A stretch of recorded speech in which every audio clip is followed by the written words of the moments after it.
Burn the boat in the kingdom, can't turn around. We're lighting up the night, shaking up the ground. Excuses and flames, yeah, we're breaking free. One big fire, this is our legacy.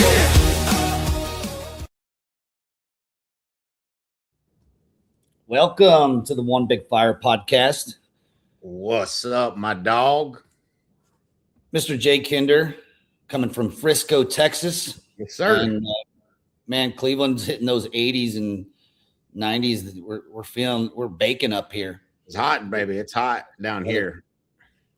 Is it? Yeah. It's hot. We're here. It's summer. It's cooking, baby. Yeah. No doubt about that. So we got a great lineup here today. We did not come aboard live last week. We had a busy week. Talk a little bit about that here. But one of the things I did, and I was texting with you while I was there, and it just tied in so good to, a lot of things we were talking about last week. And it was Megan Maroney. You remember, it was, if you could believe it, man, 4 years ago, Megan Maroney played for us a private event in the basement speakeasy of the Virgin Hotel. You remember that? Yeah, dude, that was what an epic get together, man. That was one of the many experiences that I'll never forget. Like that was a good experience. But she was so, well, first of all, what a blessing to just get to hear her do her thing, you know what I'm saying, in such a small venue. And that was a private room below that was it was filled with Johnny Cash's personal belongings, and it's like some kind of fancy club. Shout out to Dusty Black for getting us in there because you had to be a member. Super limited, but to be able to see those bands play and see her play in that venue was epic. So we're going to talk a little bit about Megan and that journey and how cool that was from 4 years to now. It's just really cool. We're going to dig a little bit into Alfred. Let's meet Alfred, the AI coach, the agent that Jeff Chiani and Harley built for the Honey Badger Nation. I've been using it every day. Alfred's been great for me. We're going to talk a little bit about that. Yep. We're going to talk about a topic you and I love a lot. That's SpaceX. Yeah.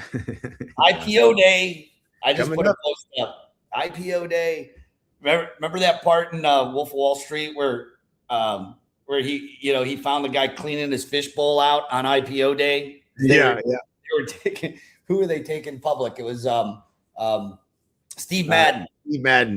Steve Madden. They were taking Steve Madden public, and he came over. He's like, "You're cleaning your fishbowl on IPO day." I found a pic of that, him eating the goldfish. But Friday's going to be a big day for the world, really. But for SpaceX and especially investors in SpaceX, which I know you and Mike and myself are very fortunate to get in on that. That's super exciting where that's going to go. We'll talk a little Spurs Knicks action. The Spurs knocked the Knicks off their 13-game winning streak. That was just incredible. Yeah. They rolled right over the Cavs. And man. A lot of exciting things going on right now. That's for sure. I'm fired up. I've got some things I haven't even shared with you. I can't. I'm keeping my powder dry, but I'm fully vetting something that I've already vetted it to a point that they solved the right problem for most. I'll give a teaser for most. So the biggest challenge right now in agentic AI is the setup, and it could be way better. Like we would all, anybody who's gotten into it would be like, yeah, you just gotta muscle through and figure it out. That's how you figure it out. 99.9% of the population is not using agentic AI. If you are, put it in the comments if you're using it. If you're not, and you're like, man, this is just, I don't know how to do it. If you ran into the wall and said, okay, this ain't for me, there's a solution out there that somebody built that if you had it, you would immediately have a whole team of AI agents working for you without any of this difficulty and setup. Everything that the problems that I've encountered, when he read the customer problem and was going through it with me, I was like, bro, that's exactly how I feel. Like, that's exactly how I feel. So I know that it's how everybody else feels because I muscled through it, but it's going to be it's $50 a month. It's not expensive, but it's a full everything you need, all so simple to use, and you have agents doing work without all these API calls and all this other crazy stuff that us non-techie right brainers don't know how to do for the most part. But I'm teasing that, but that's it's a guy I know from Puerto Rico that built this, and they're fully funded. And it's, dude, I want to hear about it, because for $50 a month, that would have been saving me so much time. I spent 2 hours over the weekend building an AI agent that would take my Zoom notes and automatically enter them into the notes section of Go High Level, so that I wouldn't have to just write notes on my Zooms, and it would just automatically connect to the contact. Yep. And it didn't work. Yeah. Yeah, I was it's not. I mean, it's incredible. It can do anything, but man, you do have. I worked probably 3 or 4 hours on Friday and 3 or 4 hours on Saturday with Codex, just getting the proper setup. I mean, you go through the same thing every time, and so I've set up Claude, OpenClaw, and Codex, and I went through the same challenges. I'm like, man, the way I have to communicate. Think about this, like. It's incredible when you got it up and going, incredible. But the fact that I've got to set up a fucking Slack channel and that's how I have to communicate to this thing is retarded. Like, that's not how it should be. Like, you should not have to set up Slack or Telegram, or it's just that does not feel natural. It's not a natural way for you to organize a lot of work that gets done and communicate back and forth. And so there's layers to this that you can solve and fix, but you got to figure that all out. And there's a solution out there. Nobody knows about it, but it just came out, and it's going to be a big deal for the 99% of people that ain't never going to figure out this stuff is what it looks like. But anyway, yeah, it's a lot. It's a lot. Let's dig into that when we talk about Alfred, because you got me curious now, and you did make a statement when you were building your entire system out over there. Was it Elon? No, yours isn't Elon. Yours is Jarvis. Jarvis, yeah. When you were building Jarvis out, you were like, "Hey, if you wait, this is going to be easier." You did say that. It hasn't. They're going to get there, I think. But what I asked this guy, because this is a guy I respect. I know him, and I know what he's built. This is a $1 billion guy with a bunch of funding, and they've done some shit before. So I'm not second guessing the talent around him. But the what was I going to say? I forgot what I was going to say. All good. Let's dig in. ADHD moment. We can talk about Alfred. You want to dig into Alfred? Where you want to start? No, let's start with Megan. Megan. Okay. Yeah, Megan. So 4 years ago, there might have been like 40 EXP recruiters in the room. Jay, you and I we were asked to host this event. Dustin Black helped us line up about, I don't know, it was like 4 or 5 local Nashville country artists that were kind of on their way up, so to speak, right? Yep. Megan was one of them. She hadn't hit yet. There was no arena, no massive crowd. It was like 40 of us in a room. And I actually pulled a video up of it. And it was funny because she's up there playing on a stool with her acoustic. And it was funny because in the video, everybody's like talking and having conversations. Yeah. And not many, I mean, like half the room was paying attention to her. She was awesome. I love, her lyrics were like borderline, like she likes to throw like kind of like dirty lines in there and everything and being playful up there. It was awesome. But she was young. We paid her $500 cash, if you remember. Yep. She put on this amazing show. And fast forward to this weekend, or actually, I take that back, last weekend in Columbus, we saw her in concert. Her first arena tour, 20,000 people in the building. It's where Ohio State basketball plays. That's where she played. And I'm going to tell you, dude, I saw something I've been to so many concerts like you, right? Where the crowd loves the person or whatever, but we were the only ones that didn't know every word to every dang song. She was emotional up there, as she should have been, right? I mean, this was her moment, and it wasn't luck. She started in the small rooms. She paid her dues. And, that arena that she was playing for wasn't built like that. It started in basements, in little tiny bars in Nashville and all around wherever she played. And now her market is no longer a basement. Her market she's filling arenas. Yeah. And because she paid her dues, man. Yeah. What a great night. Yeah. There ain't no shortcut, fellas. Ladies and gentlemen, there is no shortcut. The way through is to do the work. There ain't no other way.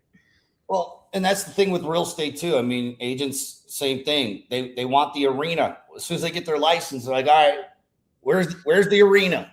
You know? And the truth is we got to pay our dues in the basement first. I mean, we had to do it through making calls, getting hung up on, going to appointments, not getting them.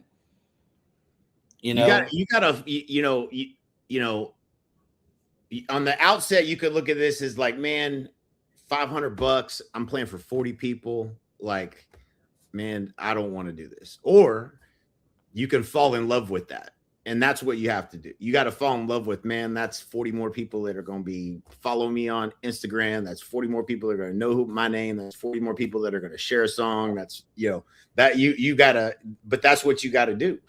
Just if it's making calls, you got 40 more calls you got to make to find that one that might be send you 10 referrals over your lifetime. You don't know. Do the work. Don't get caught up in thinking it's not worth your time. So Jay, when you hear pay your dues in this market, we paid our dues back in different markets. We paid our dues in good markets. We paid our dues in 08, 2009, 10, that nightmare. We paid our dues. This is different dues though. And when we talk about paying the dues, we're talking about still, it always boils down to the basics, having short-term memory loss on, getting hung up on, things of that nature. What dues are you seeing agents are forced to pay now? Because it's a different set of dues right now. Yeah, dude. So this past week I went to dinner, me and Amber, Mike and Stacy, Alex Piak, and Sarah. And Alex is, he's in the game. He's got listings and he's doing business and stuff here in Frisco. And he's like, dude, it's tough right now. Like houses aren't selling. Average days on the market 7, and he knows the market. 78 days on the market, existing. He's got houses he can't get sold. He's like, I don't even want listings. I just want buyers that want to buy. And I started thinking, I was like, man, I remember what average. I started with average days on the market of 120. It was insane. Most listings didn't sell. You know what I'm saying? Like, but that didn't change my approach. And what I feel like's happening across the country, and it may be different in different markets, because I talked to a lot of people in a lot of different markets, and there are a lot of different things going on. Here in Frisco, what it feels like's happening is new construction is offering incentives that are hard to beat. And when markets start to slow down or shift or prices start to come down, it doesn't start at new construction. It starts the gap between existing homes and new construction has to get big enough that the existing homes now become a good enough deal that people will buy. That's what I feel like happens. And it feels like that's what's happening now is you can go buy this house in this neighborhood, which used to be $750, or you go buy new construction and they're going to buy your rate down to 3.9%. They're going to pay all your closing costs. There are all these incentives that they're doing.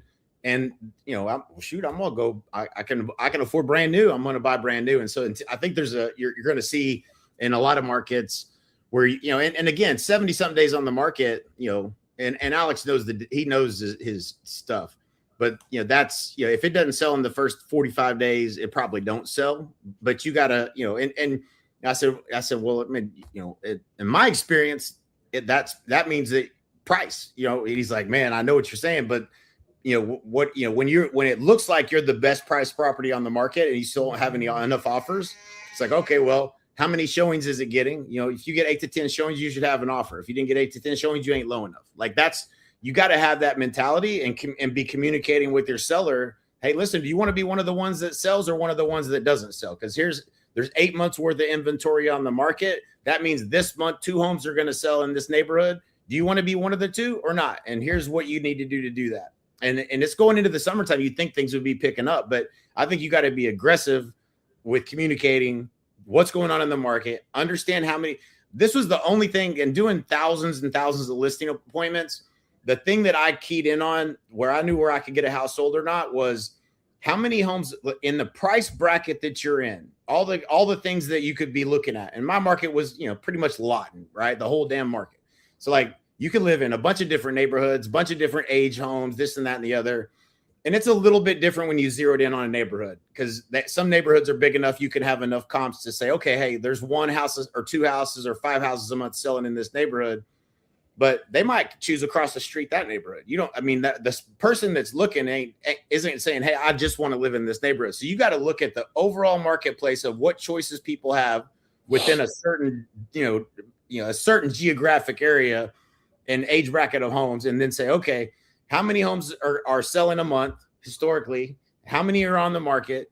And then in the next 30 days, how many are going to sell? And when you understand only 3 out of 28 homes or whatever that number is are going to sell, that's a small percentage. And if you want to be one of the ones that sells in the next 60 days, there's 6 of them are going to sell, not counting new inventory that's coming on the market. You got to do that homework, and you got to be, they're not going to willingly go like, you don't think we should be a little bit lower? They're not going to do that. You have to be the one to convince them that, hey, and that's what I would do. I had to do it every damn listing appointment, because nobody wants to be the lowest. Nobody wants to be priced. They're all hopeful, right? They're using hope as a strategy. Maybe it'll sell for the top. No, in this market right now, I would print it out, dude.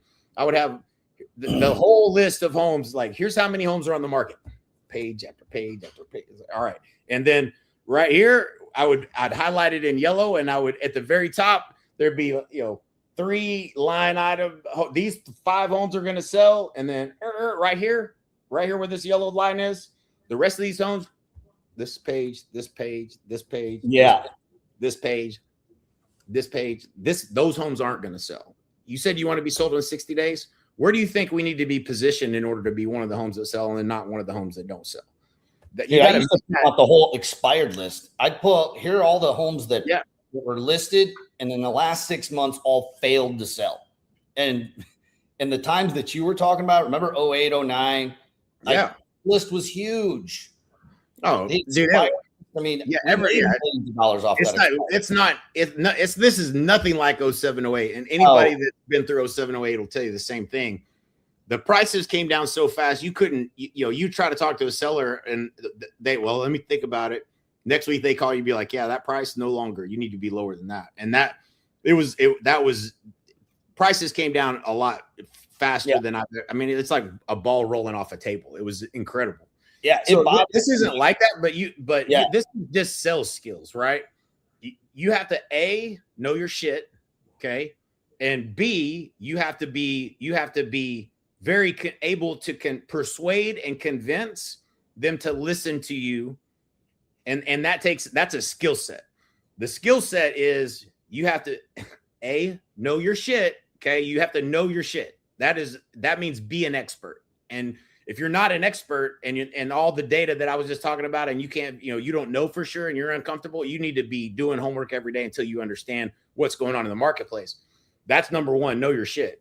Number 2, you got to be able to connect and become their best friends.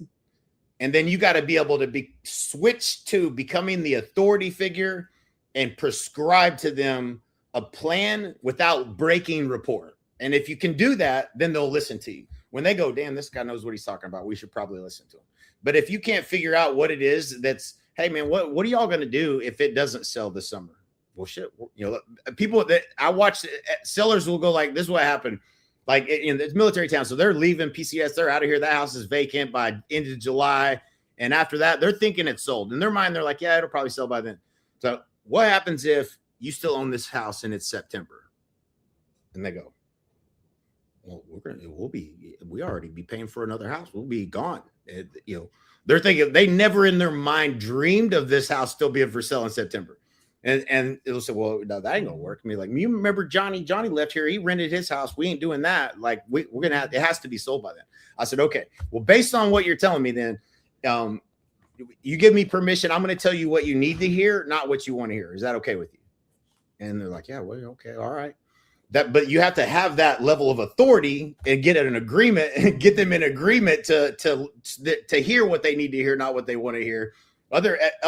Most agents go in and do it. They think they're trying to win the listing. No, you're trying to advise them to get them to their goal, and you have to be able to convince them that you know what you're talking about and that it's in their best interest to listen to you, because they don't want to listen to, they would just choose the best agent based on who told them the highest price. I like that one. I like this one too. I like his price. I like her better. You know, like that's how they're going to make their decision on who they're choosing.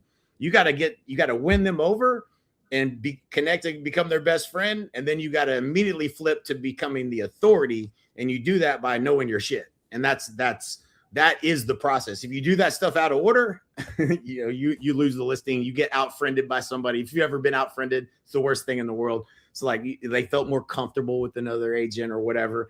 All of that it's a process. And, you develop that skill by, what I think is hard for most agents is until you get to a point where you're going on 3 to 5 listing appointments a day and you're iterating on what you're saying and what you're doing at every that didn't work. Right. Okay. Let me try it. Let me make sure I do this next time. Like until when you're going on 3 to 5 a day, Jay, you're not pushing fantasy. You're pushing reality into their face, and the people who listen to you will be successful. But what I found, even in those markets, and I'm sure it's happening in this market here, is that agents pushing this fantasy.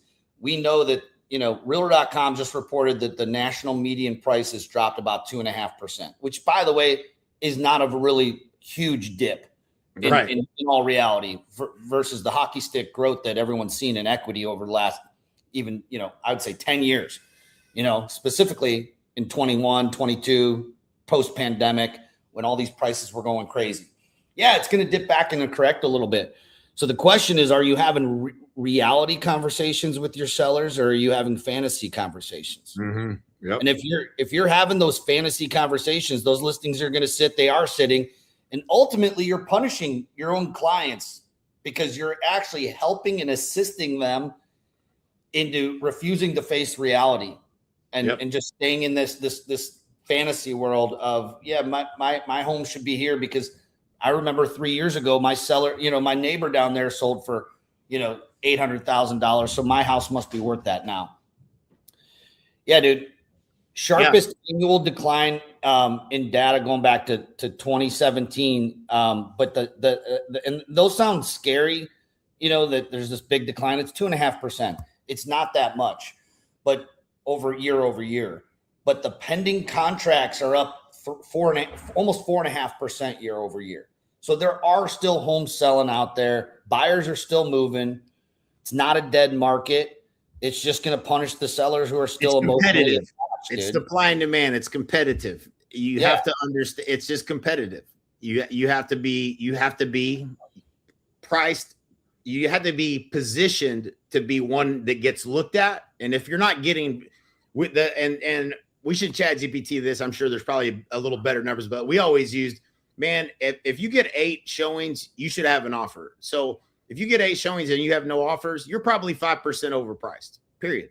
That's the reality. You got 8 people that saw it online. That's the first showing. The second showing was they came and actually physically looked at the house. It was close enough.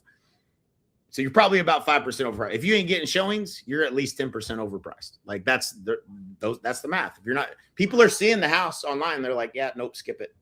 Yeah. And so, it's, price, condition, location. And the only thing you have control over as the agent is price. And you got to know your shit. Dude, something else is happening right now that we saw a lot of back in 08, 09, 10. Obviously not the same market. We're not saying it's the same, but so Redfin reported that 5.8% of U.S. listings were pulled off the market in April.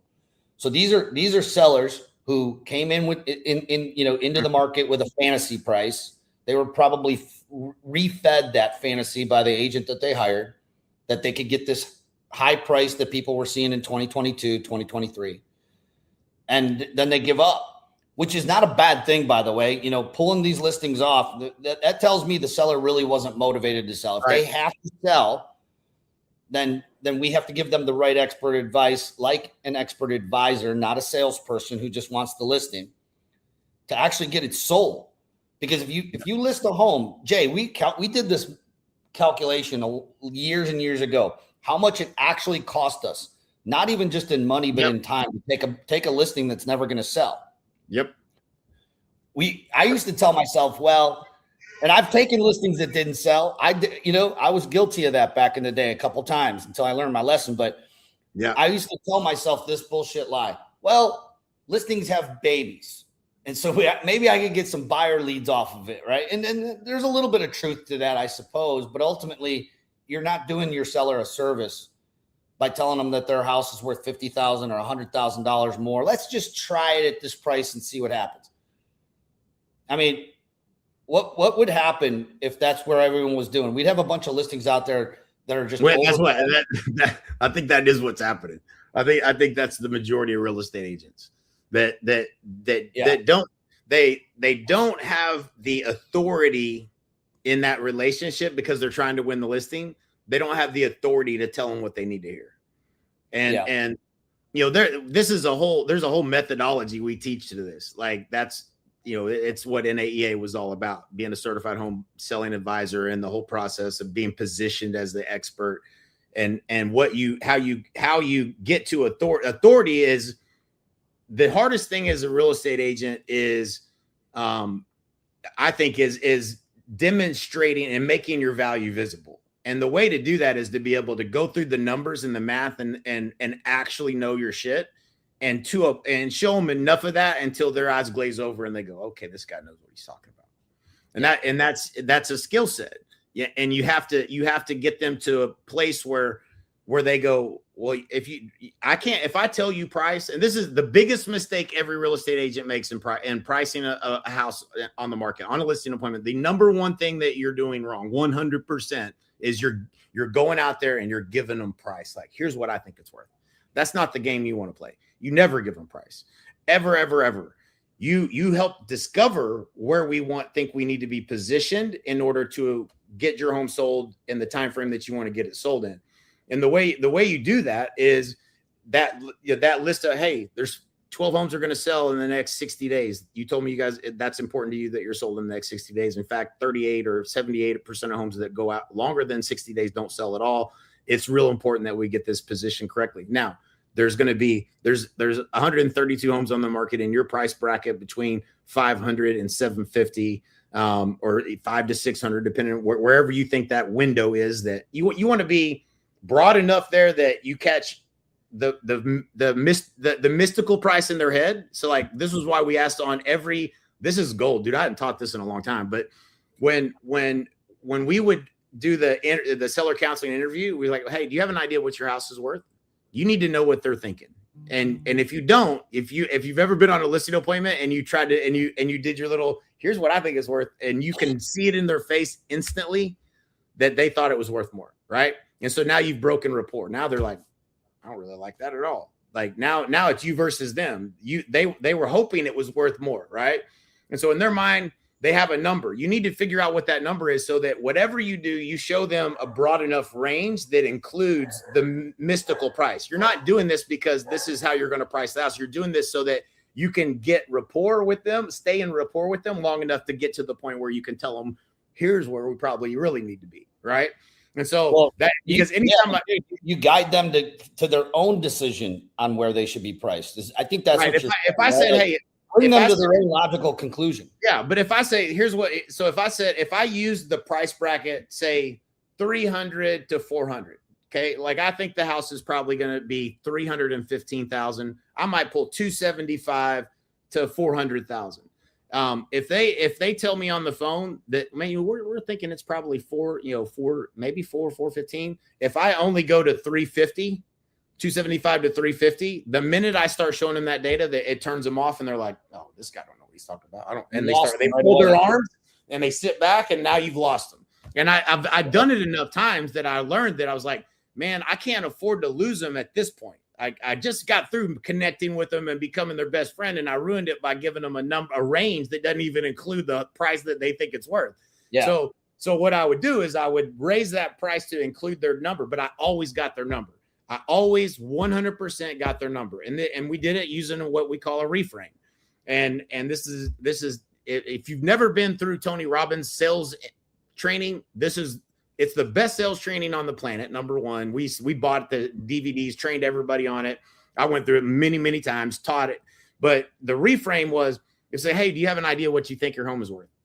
This is on before you ever get to the house. This is in the seller counts interview where you're gathering all the data.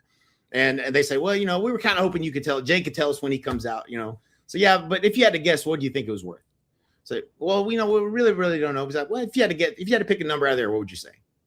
I asked the same question 3 times without being offensive. I reframed the question to get that number. And then that 3rd time, usually they're like, yeah, 425. I go, okay, gotcha, 425. All right. So now I know when I pull my data, I might want to go to 450 just so I don't lose them at this point.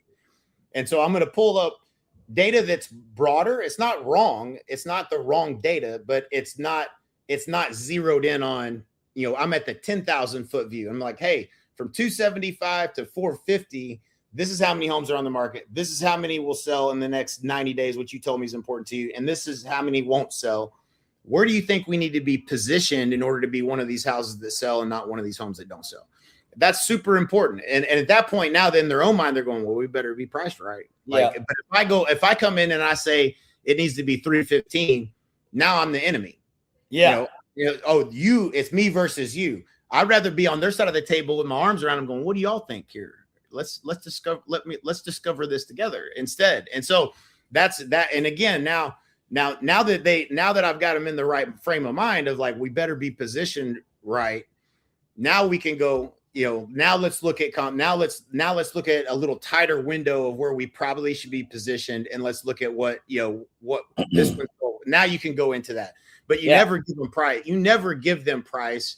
You help discover price together, and they need to say yes to you because you do that high level of with all this data.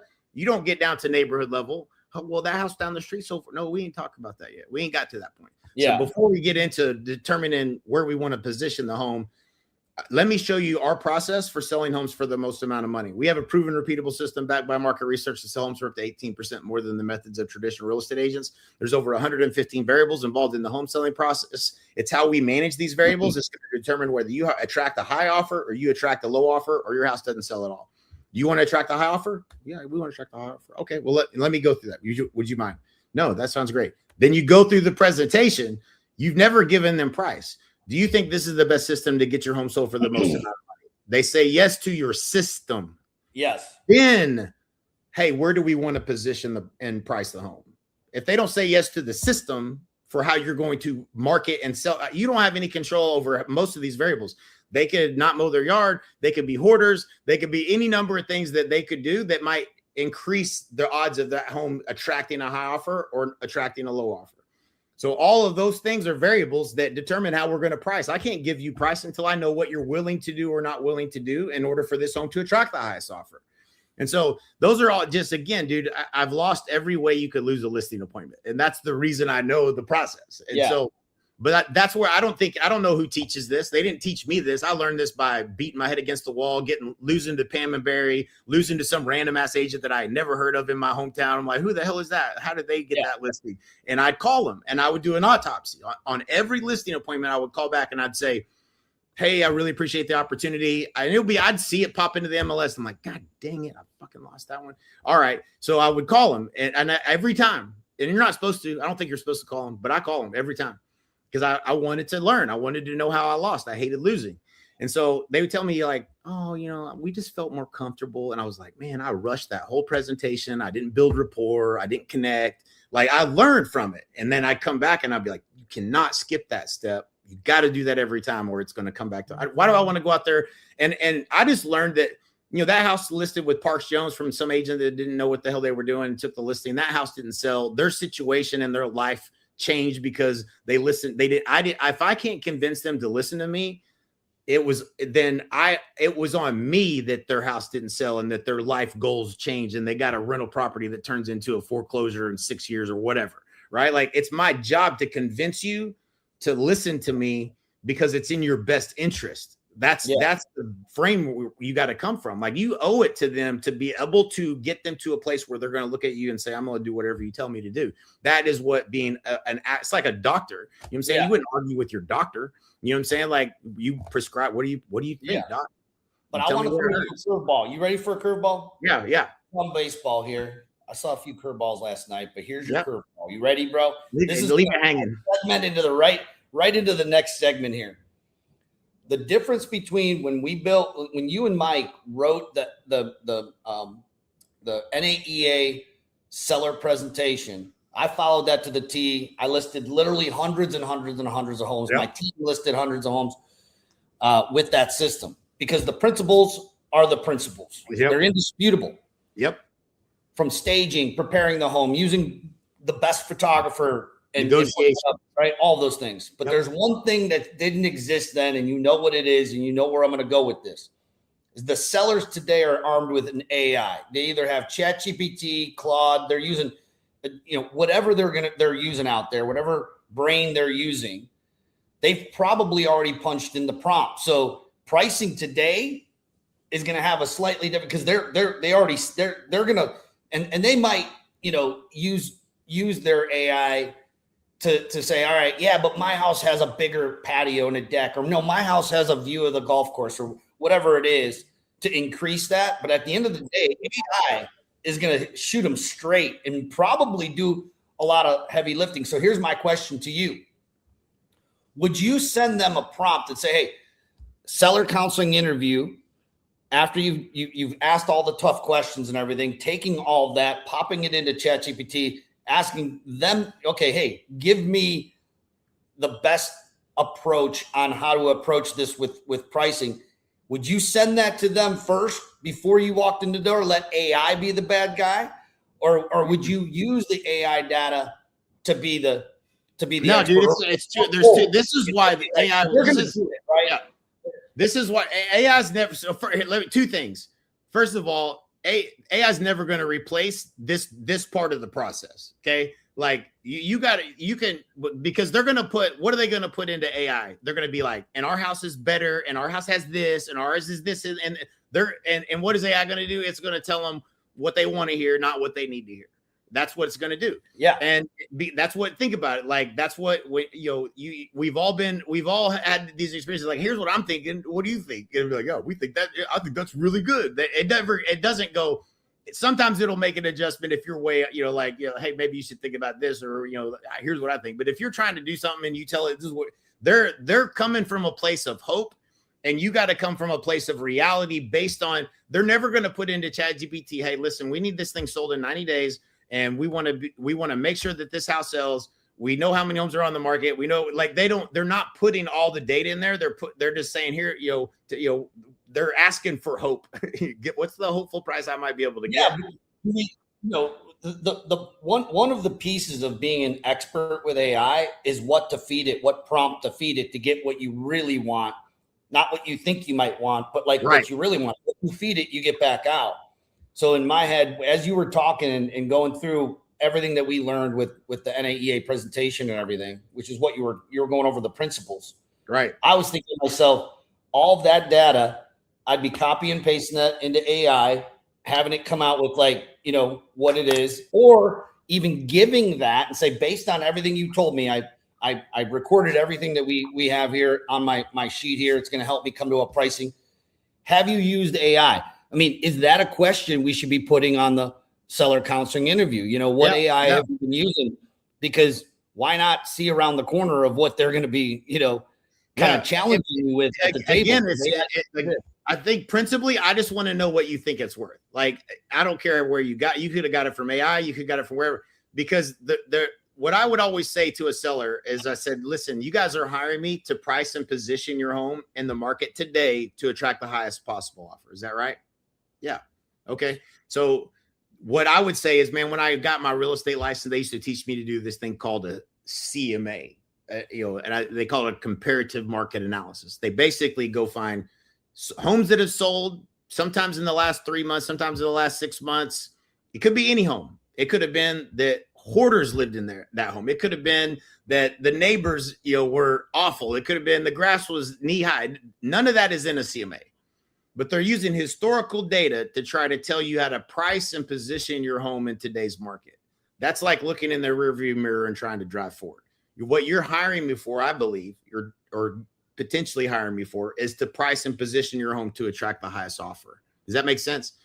And I would say, man, some agents even still use this CMA. Like, like I'd say it laughingly. What that does is it makes any stupid agent that came in there and said in terms of price, it makes them look archaic, and it creates doubt. Okay, well, they didn't they bring a CMA? Yeah, we don't do a CMA. Like we do a market absorption analysis, and that's what we're going to talk about. And so again, this is creating differentiation. But if you use I just need to know what you use the AI. I don't care what it is. It's about price and position the home. And AI is not going to go look at how many homes are on the market, how many are going to sell, going into the seasonality of the market. Like unless you ask it. If you ask it, it'll do all that. But they're not going to probably get where should we be positioned based on everything we know about the marketplace. It needs somebody to help analyze that. In today's market, what we're experiencing is there's more inventory on the market and not every home is selling. It's not a perfect science as to where you need to be positioned and priced to sell. Some people, you don't know what that person that walks in the front door is going to pick the house that's a little bit cheaper because it's on a corner lot or because it's, it's closer to the school, or you don't know some of those nuances. But in order to be priced and positioned to sell, you better be the best deal by enough that somebody chooses yours over that one. And that's in a market that's starting to have oversupply of inventory and timing being important. You have to be able to communicate all that to get them to maybe be priced a little lower than what the actual value may be showing in Zillow or what AI told you or whatever. And you can't argue with the data. You can argue with the data all you want. So we can do that. We can price it here. But in 30 days, we're going to sit back down and we're going to look at what's sold, what's under contract, and we're going to reposition based upon what the market is actually telling us. If we don't get 8 offers and a showing, 8 showings and an offer, then we are overpriced by at least 5%. That's what the market's telling us. So I might allow them to do that if they're motivated enough, but I'm going to still communicate. Here's what what do you think we should do if we want to be? It's not me versus you. It can't be you versus them. It's, but I don't care how they come to whatever fictitious price they think it's going to sell for. We're going to let the data and the expertise help us get to a place where we're making the right decision so your house doesn't sell, which you told me super important. Yeah. That is, right. But I do think we would bring AI into this in a whole lot of different ways that we haven't talked about, but I don't think we have time. Almost. So I just saw this the other day. I was at a bank sending a wire, and it was I bank at PNC, and I don't know if I heard this on the radio or if it was through PNC when I was in the bank, but they were basically going against basically the whole AI idea and promoting that we're hiring humans because you're not coming to us to speak to a machine or an AI person when you call. You actually are going to get a trained professional expert human being. And that was kind of like the whole movement. And about 4 weeks ago, I was telling Courtney, I'm like, I'm going to bet any money we're going to start seeing this anti-AI movement start to kind of pick up. Mm-hmm. I don't know. Have you seen it where a lot of the companies are just going in the opposite direction and saying, hey, everybody's building these AI agents to talk to you on the phone, to answer your questions, all this when all you really want is a human being, and I see that starting to kind of edge this way to appeal to the people who they're not necessarily maybe anti-AI. I know there's that movement that's out there. There's a few. Oh, there is more than a few. The people, like to the vast majority of people, whether it's an age thing, older, every age is using AI at this point. My mom still is now using it, at a very low level. But I see that moving into a direction of like, hey, so from a listing standpoint, dude, we know that most of the listing agents who are out there hitting it hard right now, they're all using AI for their CMA or whatever their whole presentation. Because in a click, you can have the whole thing done for you, and you didn't really do any of the background work. AI did all that research for you. Yep. And I think that there's going to be this middle point somewhere between, the agents who are just using their program that they can get a listing. I mean, shoot, I remember when I was preparing for list. I mean, that was one of the most time-consuming pieces. And when you're doing 2 or 3 a day, you can think about all the work that was put in. I mean, a lot of it we had our assistants doing for us, but we still had to know the data. Mm-hmm. You can't just not know it. And I don't know. I kind of see that, but this is a great segue into our next segment about AI. So yeah. Go ahead. No, just, how I want to go over how we're using AI to put more money in agents' pockets. Because at the end of the day, we can build 1 million agents. We can have an army of AI agents working, taking things off of our plate, making more time for us in the day. But is it actually making them money? Like, how are we using? And then, dude, the team built Alfred about a week or 2 weeks ago. Yep. And I've been using it every single day. I was literally just using it yesterday when one of our agents was like, "Hey, I want to get involved in, I want to get that Accelerate link, or the Apprentice link." The Apprentice is the program that we plug people into that want to take advantage and leverage our agent attraction offer, Funnel Pilot. And so all I did was pick the phone up through texts. I have Alfred's name saved in my phone, and I just said, "Hey, Alfred, send me the link to get somebody signed up for X, whatever it was." And it asked me one question: "Are you sure you want this and not this?" I'm like, "Yeah, no, I want that." Boom. I didn't have to go into my CRM. I didn't have to text Holly, which is what I've been doing for 3 years. "Hey, Holly, can you text me the link that you built me for this?" She's probably so sick of me. Now I just ask Alfred, and he gets it to me. But it's not theory. We're not hyping here. This is like Honey Badger Nation. It was built, this Accelerate Apprentice program, and Alfred's basically a coaching system in AI, an AI coach for real estate agents that invites prospects to our weekly call. It can also I want you to talk about it because Jeff is terror, dude. And I asked him to send me the information on this. He's like, "Dude, I got something awesome, Bill. Wait till you see the next one." Yeah, this is Jeff's baby and Harley, but this has been and really I didn't necessarily see this angle and how much leverage it's creating as like, it wasn't the first thing that I thought of, like, hey, we could have it do this. But when it comes down to, I think about, like, when we had a team there, you tell me what your goal is. It starts with anything you want to do starts with what's your goal. What are you trying to do? Well, if you tell me, "Hey man, I really would like to make $5,000 a month in revenue share," we can back into how to get you there. Now, are you going to do it is another story. And what we've encountered in the last 8 years of being at EXP is that you're either having conversations. This is the same thing with buyers and sellers. I don't care what you're trying to do. If you want to sell more real estate, you better have more conversations with people that want to buy and sell in the next 90 days and are open to doing business with you, or you won't sell more real estate. So how do I help you get to having more conversations? Number of ways we can do that, but that is the nucleus of the kernel of the strategy, has to be around increased conversations. Same thing if you want to recruit an agent, you have to have enough conversations that you can get them to see the offer and ultimately make the switch. This cat is going bananas. This is Cooper. Coop, what's up? Say what's up. This dude is a maniac, bro. Like, he's one of the new kittens. Yeah, absolutely bonkers. He's a spitting image of Riggs, dude. Like, doesn't know when to quit, just won't stop. Like, drives me batshit crazy. Interesting. The other cat's more like Kinley, just over here sleeping, doesn't give a shit about what's going on. But yeah, and so with what it would require for you to actually get to a goal is, number one, did you actually make a commitment? Did you commit to doing something? How many invites do you have to, how many conversations, how many people did you invite to get 2 people? If you get 2 people on the call, one of them is probably going to join. So the math is the math based upon thousands and thousands of data points. We know the math.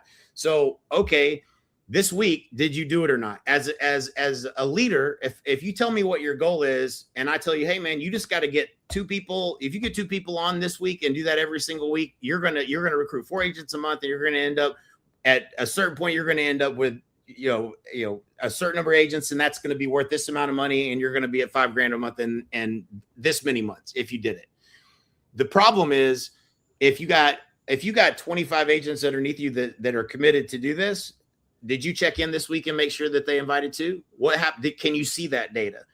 We would have it before. We would not only would we not probably be able to see how many invites were made, that it wasn't there wasn't a way to I'd have them pull it up every day and we could do a daily huddle, and that would be how I would stay plugged into it.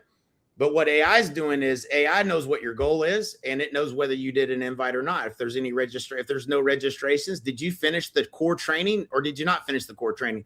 So we got 696, I think it is, somewhere in that, almost 700 people that are, that are apprentices that said they want to do this. You said you want passive income of a certain amount, and you've committed, you decided, not us. We didn't tell you have to do this. You decided you wanted to do this and get some leveraged income coming in.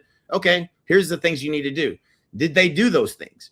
If they didn't do those things, is it reaching out to them and saying, hey, you haven't finished that first, that first core training that we sent you, when are you going to finish it? It's starting to communicate as if it were me. Like if I was going to say, hey, man, this is where people fall off. Like, man, I'm going to send you this video. You got to go through the training. You know what we did? How many times did you say in 8 years at EXP, how many times did you get on a call with somebody? 6 months later, you get back on a call with them. They're like, man, I really want to do this. Have you been through the training, the agent attraction training? That's what we would say on every call. Have you been through the agent attraction training? No, man, I haven't been through it. Okay, go through it. Now, now 6 months go by and you didn't do it, we wouldn't know that. We wouldn't know if you did or didn't. We would know because we never saw you again. You know what I'm saying? You never got on a call, never did a 3-way call, never, we just, there's hundreds of agents that say it and they don't do anything.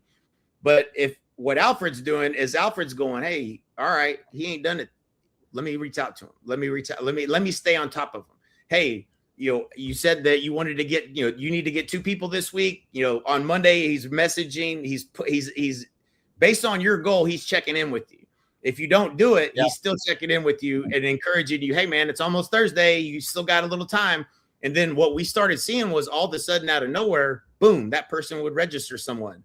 And then now Alfred's like, okay, if I say it this way, they do it. If I don't say it this way, they don't do it. Like it's learning and getting smarter about how it's encouraging you to get you to do what you said you were going to do in the first place. It's actually becoming a better coach over time.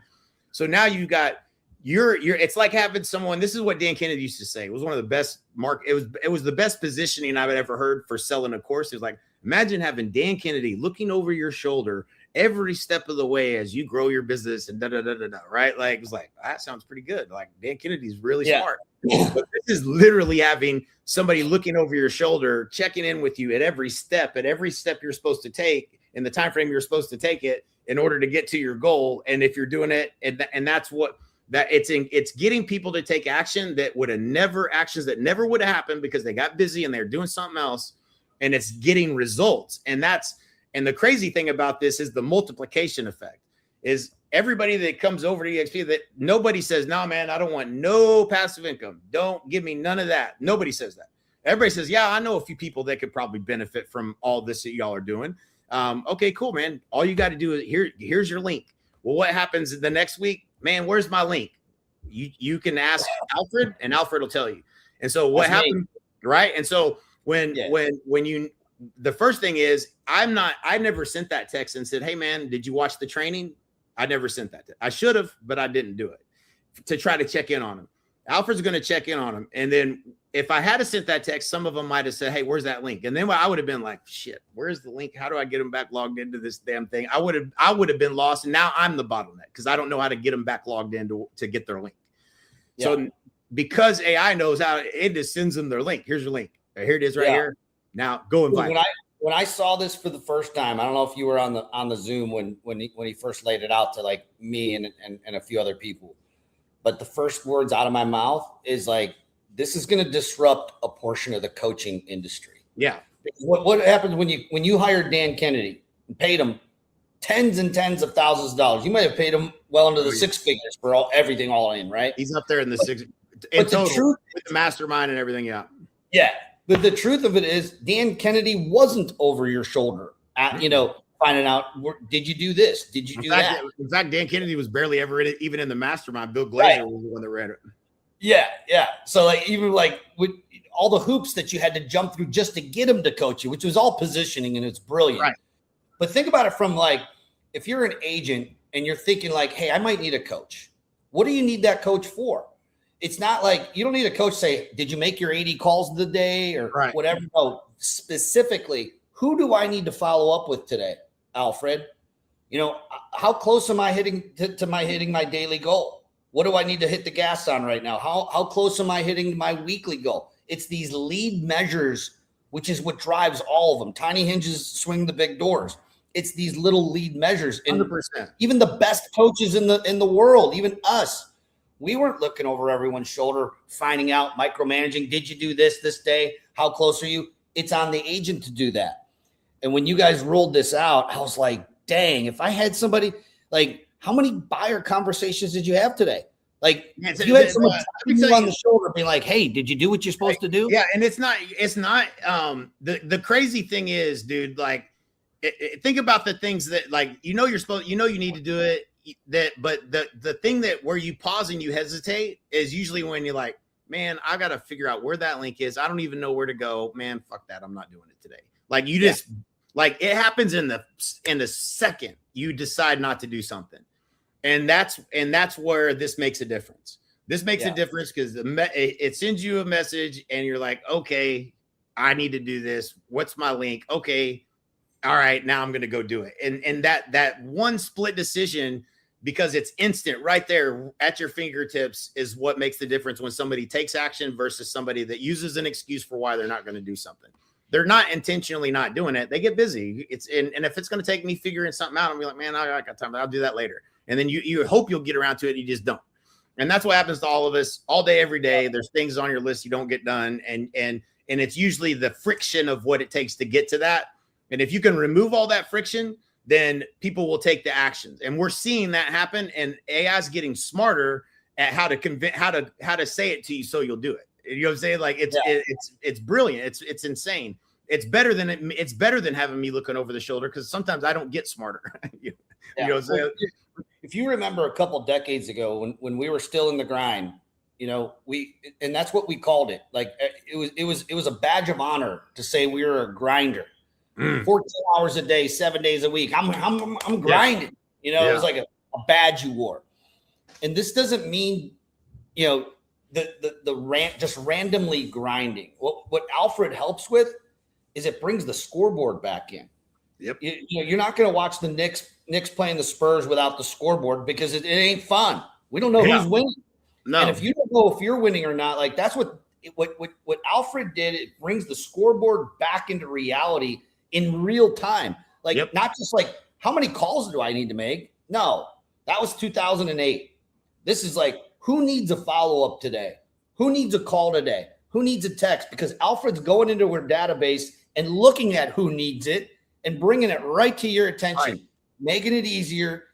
And that's not grinding. That's just working smarter. And I mean, this applies to seller conversations, buyer consultations. Which agent partner should I be reconnecting with if you're in the recruiting game? And that's the pace of today, man. Yeah, you know, it's calling numbers. Yeah, you're waiting for money. Yeah, I mean, we used to coach. You know, we always say everybody should have a coach. Me and Mike's the first book we were ever going to write, we bought a book called How to Write a Book, and we were going to name the book Being Coachable. Like, if you're just coachable, you know, and if you're coachable, you can have anything you want in life if you're coachable. If you're not coachable, I can't help you. Like, that was, you know, for the longest, that when we started everything, like, man, life is not that hard if you're coachable. So that's a mostly mindset for people.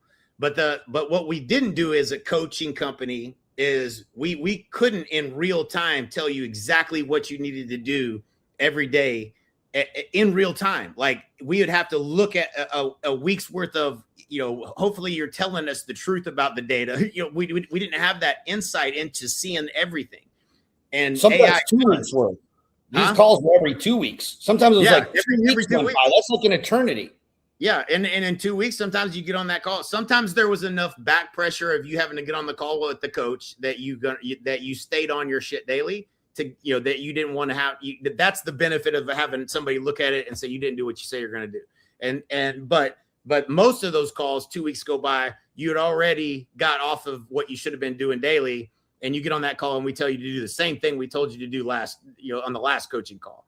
It was the ones that did that work in between the whistles that had enough mental toughness to do the shit they didn't want to do in between those whistles that were the ones that built giant businesses like Chris Waters. Like, that. But the rest of us are normal people that get thrown off easily. you sometimes fall, and that 2 weeks ain't enough. In real time, if you had some, and it was easy and it removed the friction, that's what we're seeing. And we're just seeing it. We're seeing it. Like, we're seeing things happening that would have never happened before. And that's, and if you're building an organization at EXP, and this agent that we didn't know was going to ever recruit someone, he did it. And this person over here just did it. And this person, and that's not you having to check in on all of them. The geometric impact of that across an organization, fascinating. And that's where we're at the very beginning of this. Like, it's insane, the actual productivity that we're getting out of folks without more human capital and effort from you as the leader, or as, whoever maybe brought that person in. There's things that we didn't do it. Al, you tell me, when you talk, you like, we got how many ever people that we personally recruited, how many times did you check in? Alfred never stops. Every week he's checking in. This is your goal. Okay, we need 2 this week. We're going to do it this week. Nope. What we saw happening was, the first week, no replies to Alfred. Alfred, he checking in, and you're like not replying to him. And then the next week, right? All right, what's my link? How do I get my link? Okay, here. This week you're on it. Boom. Yeah. Right. So we would wait, and then we would be like, never hear from him. And then they would get on a call with us, and they'd be like, all right, I'm ready. Like, Alfred is going to be checking in with you every week based upon your goal. And it's a constant reminder, so you don't forget what it is you're supposed to do. Where's my link? What am I supposed to do? What's the script? What do I say? What do I say to an agent that I just had a list? I just had showed a listing. I want to call the listing agent. What do I say? It's all right there at your fingertips, right there in the moment, and it's on top of you all the time, forever. That's a different level of coaching that we've never seen. Ever. It's literally the one thing that I've seen. AI is being promoted. It could write your listing descriptions. It could do this. It could help you with your analysis of the market, all these things. This is the first thing I've seen that actually is moving the needle. And when I say moving the needle, I'm talking about pending sales, recruits. This is what Alfred's doing. And it's, you see a lot of toys that are like time wasters. Oh, this is fun to do. This actually moves the needle, and we're just getting started. I mean, if I had somebody over my shoulder telling me like, hey, you need to follow up with Jane and Steve Smith, I would forget about them. Like, if it wasn't like right there in front of me. And we're always on our phones, texting. Everyone's always texting. I get a text from Alfred. Hey man, you got to follow up with Alice Jones. Alice Jones, you talked to her 2 weeks ago. Which let's talk. Let's do a little segment into our next segment here. Okay. Yeah. Because we go from the coaching thing, right? And you can't win. No one's won an NBA title without a great coach. No one's won an NFL title, MLB, you go right down the line, soccer, all of it without the great coaching. Yeah. That's showing up with the Spurs and this amazing playoff. The Knicks won 13 straight playoff games, Jay. Yeah. I don't know that that's ever been done. Like, I think one other team has ever done that. Golden State did it, I think, in 2017. All right. Well, I want to talk about Golden State. Yeah. Well, being from Oklahoma, the Durant leaving and going there, and then them doing that. Yeah, I'm not too fond of that. But these guys were beating, like, New York was beating the best teams in the world. Okay? They were beating them bad. They whooped on the Cavs like they were a high school basketball team, Division II. Like, it was embarrassing. They had the crowd, they had the streak going, and the Spurs came in last night and figured out a way to just stop that momentum cold, man. They had every celebrity on the most hostile, probably the most hostile environment you could ever come into in Madison Square Gardens, New York, with a loud crowd, down 2-0, must-win game. That mentality you had to come in to that environment with to win that game. I haven't publicly been saying this, but I've been saying it after seeing Wemby live. I was like, man, I don't know if it's him or not. No, he's very stoic. You know what I'm saying? Like, he's out doing some weird stuff in New York yesterday. And I'm like, man, Jordan wouldn't have been doing that. You know what I'm saying? Like, I don't know if he has that dog in him, but it seems like he might have that dog in him. Right. And what was I gonna say? Anyway, go ahead. That quiet dog. Yeah. I mean, he's definitely very stoic. Yeah. But we sat right behind the bench and the Oklahoma series, and dude, during the timeouts, Wemby's chewing that ass like he's on everybody, dude. He got a little dog in him for sure. Oh yeah, he's leading those young players, man. They're all young. He's young, 22 years old. Oh, but yeah. This is the first time that he's been in this level of the deep end of the pool, down 2-0, and to be able to win in that environment. And I think part of it is just, man, New York is just on such a high from going to San Antonio and taking 2 games at their home that, man, they just didn't come out with that same level of intensity that the Spurs had to play with. And at the end of the day, they pulled out the win. We'll see what happens in the next game. But it goes back 2-2. It's anybody's series again. Well, if you're taking away any of this, if you're a loan officer or you're an agent, just remember there's always a way to win. Yeah, when your back's against the wall, it's going to talk. Your character will be determined based on the hardest times you've ever faced, and that's what adjust. You got to compete. I can tell you, like, if I were to try to put this into like our reality, I remember, I was not the number one listing agent. I would go against some serious powerhouses on a lot of my listings, and because I was doing a lot of marketing. When you're marketing on TV, radio, all over the magazines, Mimi's magazines, I was running these, spending all this money. I was getting leads, mostly people that didn't know me. These are strangers that saw my marketing and they responded to it. And I'm going in there. That's not like a people. What's that? That's not like a referral. People don't realize you can spend money on marketing, but you're talking about people that don't necessarily know, like, and trust you, but they thought of you first because they saw your marketing. And now you have to go in. You got to connect and become their best friend. You got to become the authority, and you got to convince them to listen to what you're going to tell them. That is not. And this is nothing against anybody that runs their business. If you're able to make multiple 6 figures, 7 figures on referral only, I don't know too many people that can and do. Good for you. That's awesome. That's not how listing appointments go when you're walking into a stranger's house where they don't know you. They may know you enough from your marketing if you're a good marketer, and you have a great middle of funnel, cool. But when you're in there battling against the best of the best, I mean, I loved it, dude. I know you went against Pam and Barry. There's only one reason I know who Pam and Barry are is because you went against my listing appointments every day. Every day I competed against them. It was like playing against Jordan at every game of the year. Yeah. Dude, they were really good.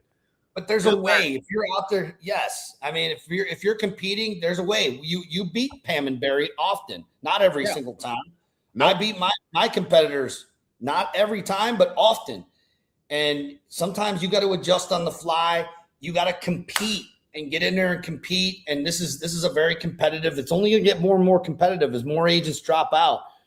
Don't quit. Don't give up. Just get back to work. Like Elon. Are you working like Elon? That's the question. Like, are you approaching your business even half as serious as Elon? I mean, that dude don't sleep. Dude, yeah. I mean, the real question is, this was one of the things that was a part of the coaching I went through with Craig Proctor back in the day, that it was a page a lot of people skip, but it was breaking down your top 3 competitors in your marketplace. Who are the 3 people that are winning the most, and what all are they doing? And then because I competed against one of the top 10 Remax teams in the world every day, I got to learn what they were saying down to every word what they were using as leverage, how they would beat me, like why people would choose them instead of me. I became an expert on my competition. And when you know what everything your competition does that you don't do, that's what you got to work on. You know what I'm saying? Like these teams playing in the NBA right now in the finals, they know what their competition is good at. They know what their competition is going to throw at them, and they got to be better in the next game at stopping them from doing what they're doing. And if you don't take that same level of approach to your real estate business, what is my competition? Who's winning the most, and what do they do? What do they say? How are they winning? And if you can't compete with that, You can't afford to spend money in marketing because you're just going to People get are an watching opportunity. film, bro. Huh? They're all watching the film. They're doing the Right. off court work. That's where they're winning. Yes, they got to win on court. 100% watching the film. What did Wimby said it after game one?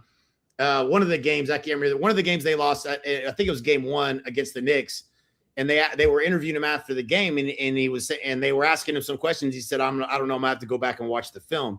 And that is dedication. You didn't just go play a basketball game and then you're done. You're watching every play. Sometimes it's just an inch or two this way, one little difference in the way that you're making movements or passing the ball, or what you missed that you didn't see that you should have seen. And that could, I mean, this was a 2-point game last night.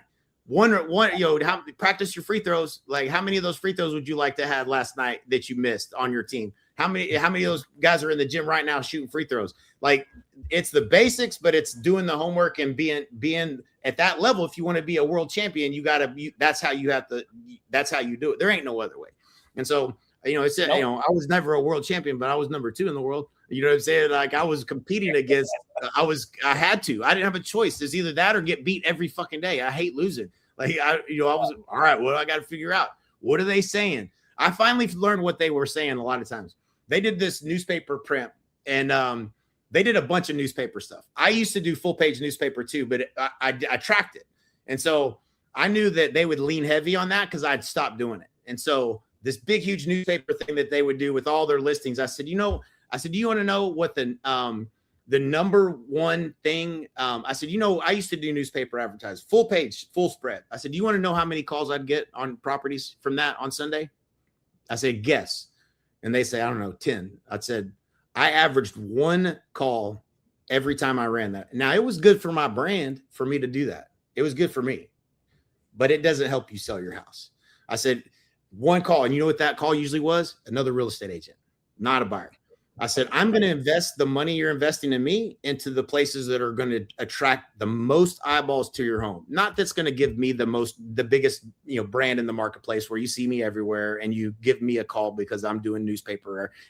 The perception is that it was helping me sell homes. The data showed me it wasn't. So I stopped doing it. But now they come in and they're going, look at all our newspaper, blah, blah, blah, blah, right? They leaned heavy in on that. And I had educated them and created doubt that that wasn't going to help them get the most money for their house. So if I didn't know that, if I didn't do an autopsy after every time I lost a listing, I would have never known that that's why they listed with them. And that's how I was losing. That was just one thing. There's other things too, but you learn how to do your competition. That was the only way I could get that. That was me trying to get some film to watch. Yeah, baby. Watch, ladies and gentlemen, listen to this gold right here. If you're not doing that, you're gonna plan on missing out on a lot of the listings that you were hoping you're gonna get. Even if you're not playing. Top 3 competitors in the market. Yep. Studying those, pop them into ChatGPT or whatever. Lay out like what are their marketing angles? What do you think they're saying? And then of course asking the questions and knowing who your competition is so that you can preemptively squash it before it even becomes an issue. I know that you're going to be meeting with Pam. You got an appointment with her tomorrow. She's going to put some newspapers in front of you and tell you that you're going to. I wouldn't even act like I knew. I would just say I used to invest. It's crazy. I spent thousands of dollars, thousands and thousands of dollars doing newspaper, but it wasn't until I started tracking the data. You're not going to believe this. Guess how many calls I would get on something, and they guess I made a game out of it. And that in their mind, they're like, that makes sense, right? And so when somebody else comes in saying how great it is, they're like, that shit ain't gonna sell my house, right? And that's what I was trying to create without me saying they're asking them questions that they weren't prepared for. Like, how many calls do you get off of these newspapers? And then they squirm and have to lie. Yeah. It was it was fun, but at the same time, it was because I was trying to be the best. I wanted to win, and I don't care if you're brand new. If you're brand new, you should go see. First of all, you're going to learn 90% of what you need to learn by seeing what your top 3 people in your market are doing. Because they're winning at a high level. It's not going to be a lot of things that they're doing that you shouldn't do. So you're going to learn a lot about what works and what doesn't work.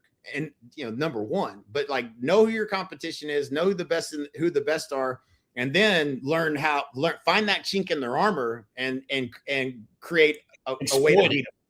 Right. Yeah. Exploit it. No, I love it, dude. Let's talk about someone else who's the most brilliant. I'm just going to say he's the most brilliant human being on earth right now. SpaceX IPO, the moonshot, baby.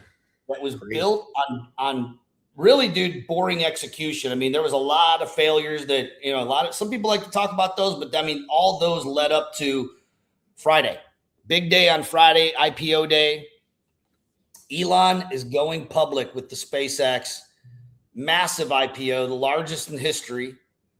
And whether people want to talk about the valuation or the raise or the stock, the better lessons, the vision. And Elon paid his dues, dude. Like, this didn't happen overnight. Yeah. People see the launch. They don't see the failed tests. They see the valuation. They don't see all the years of pressure and what it took for him to puzzle this thing together the way he has. It's absolutely brilliant.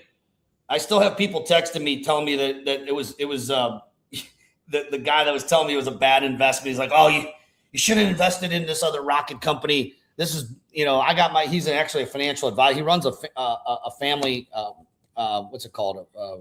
A family office. Yep. For a bunch of super wealthy people. And all he's been doing, dude, I don't even know this guy. His name's Dan. Nice enough guy, I guess. But he's always texting me every bit of like negative news that he could find. Yeah, he's texting me. Meanwhile, we've already 8x'd before it hasn't even gone public yet. Our investments in SpaceX. But what's about to happen is it's cool that we're actually here. Like, we're living in today's world that people are going to get to witness this. But most agents, they want their IPO moment. They want the big organization, the big month, the big listings and commission, but they're not paying their dues. And that's kind of like what we've talked about in this whole theme here. But what are you most excited about Friday, man? Dude, I mean, the first thing, hey, blessed. Yes. Thank you, Chris Lazos. Thank you, Puerto Rico. Some of the things that came out of Puerto Rico were the relationships and the investments. This was one of them. And so, yeah, dude, I mean, I think it's you're either, this is your opportunity to get into here's where the future is going. You can invest in a whole lot of different things, but there's no question that this is where everything is headed. And if you can invest in anything right now, this is one of the things to be invested in. 100%. No question about it. Crazy. Yeah. I mean, it's crazy to try to justify the valuation and all of that. But dude, I listen to the Moonshots podcast. I know you do too. Peter Diamandis. If you're plugged in right now, man, there's going to be a lot of money going into SpaceX.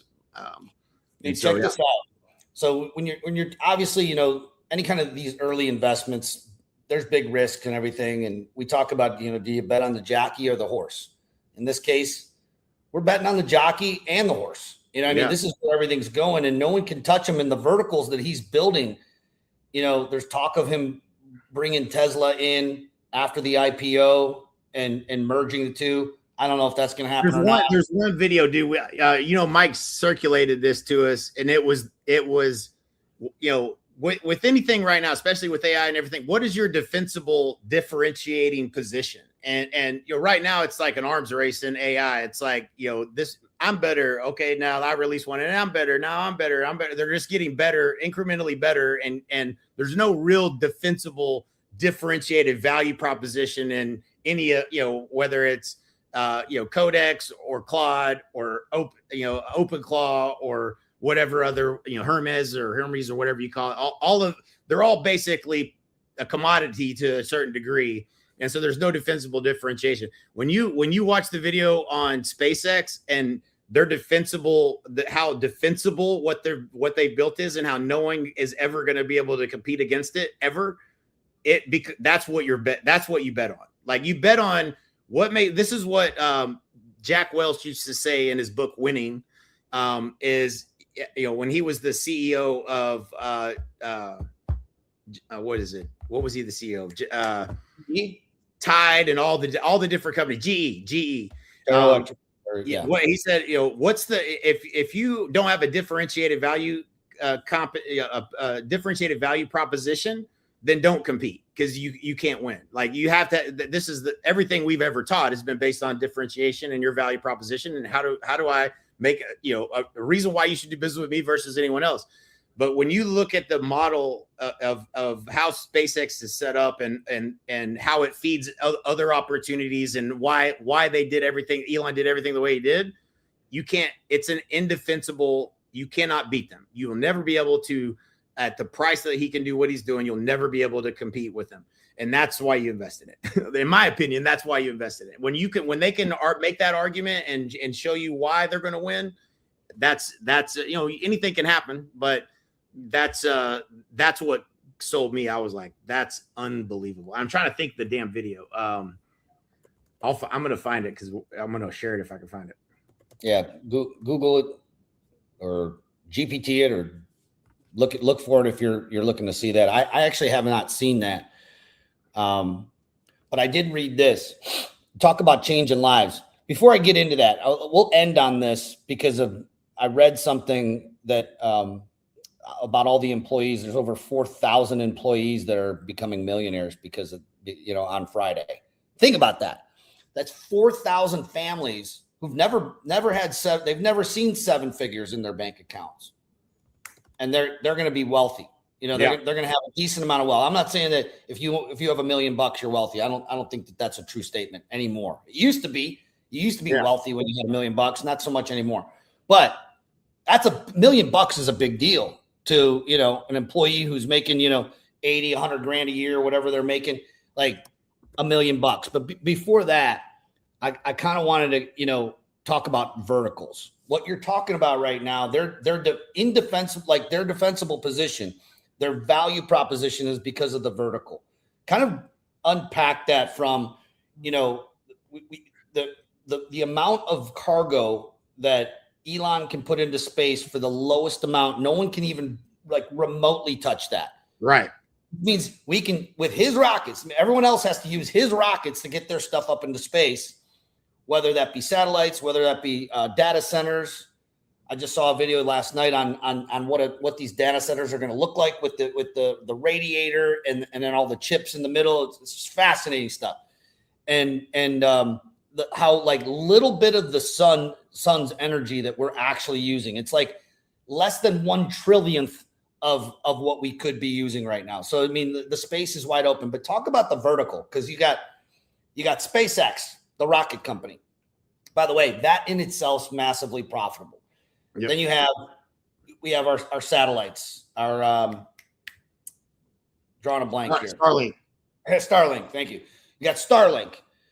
Then you got XAI that's going to power it all. Then we got if he merges Tesla in, and we didn't really kind of open the segment with Tesla, but it's worth talking about because there's massive orders being put in right now for robo semis. Robo semis are going to start over the next 5 years. We're going to just start seeing more and more robo semis out there. No drivers. They're supposed to be 20x more safe, less accidents, speeding tickets. I mean, the amount of money being able to save, not having to pay a driver. I was a truck driver over the road for years before I was a real estate agent. I knew that life. It's not the best life, by the way. I can tell you, when you're on the road 6 days a week and you're home 1 day a week, like it sucks. It's not good to have a family. Your family life suffers. You think real estate agents suffer? Truck drivers, and so these are the things that he's able to disrupt. But talk about like that vertical you're talking about. That's where I think most people are missing it, is they're not seeing that he put all the puzzle pieces together. Yeah. And that's why I'm trying to find the video. The video, you have to watch the video. I think he sent it in a text to me and you, but it was, and you can't Google SpaceX right now without getting. Oh God, yeah. Let me try this.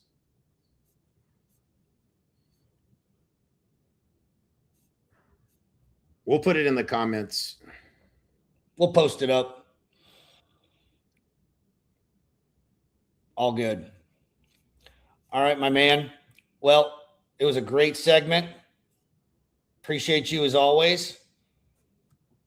We're gonna keep we're gonna keep building stuff for agents to be able to set them free, earn them more income, and we'll see them at the top. So that's it. Hey, great segment, my man. Later, man. Out there. Yep.